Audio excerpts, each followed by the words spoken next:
দেখে মনে হতে পারে এ যেন কোনো এক ময়লার ভাগাড়, কিন্তু না, এটি মাদারীপুর শহরের ইটের পুল থেকে পাথুরিয়ার পার এলাকা জুড়ে বরিশাল খালের চিত্র।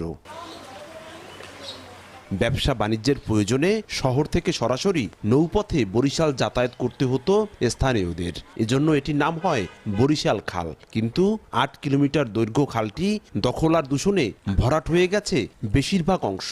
যাও আছে তাও আবার আশপাশের লোকজন ময়লা আর আবর্জনা ফেলায় ছড়াচ্ছে দুর্গন্ধ, বাড়ছে রোগবালাই, বন্ধ হয়ে গেছে পানি প্রবাহ।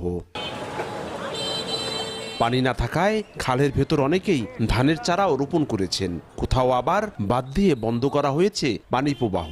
এমন অবস্থায় পানি সংকটে দেয়া যাচ্ছে না সেচ, এতে ক্ষুব্ধ স্থানীয়রা। এমন দুর্গন্ধ অবস্থা এলাকার রাস্তা দিয়ে আমরা হাঁটতে পারি না। মশার কারণে মানুষ আরো বিষাক্ত হয়ে যাচ্ছে, অসুখ বিসুখ ছড়ায় যাইতেছে।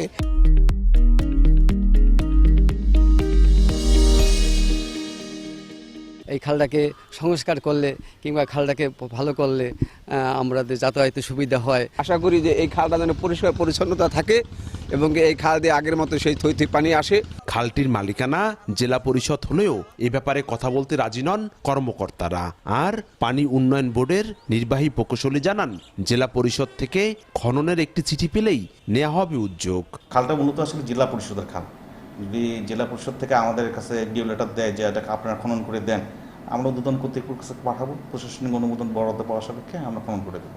2019 সালে জেলা প্রশাসন, পানি উন্নয়ন বোর্ড, সড়ক বিভাগ ও এলজিইডির যৌথ উদ্যোগে খালের দুই পারে গড়ে ওঠা অবৈধ স্থাপনা উচ্ছেদ করা হয়। পাশাপাশি খালের মধ্যে থাকা ময়লা আবর্জনা ও কচুরিপানাও পরিষ্কার করা হয়। তবে ওই সময় খালটি খননের উদ্যোগ নেওয়া হলেও অদৃশ্য কারণেই তা বন্ধ হয়ে যায়।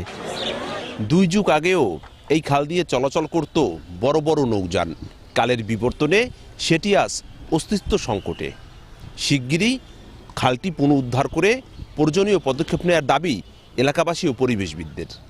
সঞ্জয় কর্মকার, অভিজিৎ, সময় সংবাদ, মাদারীপুর।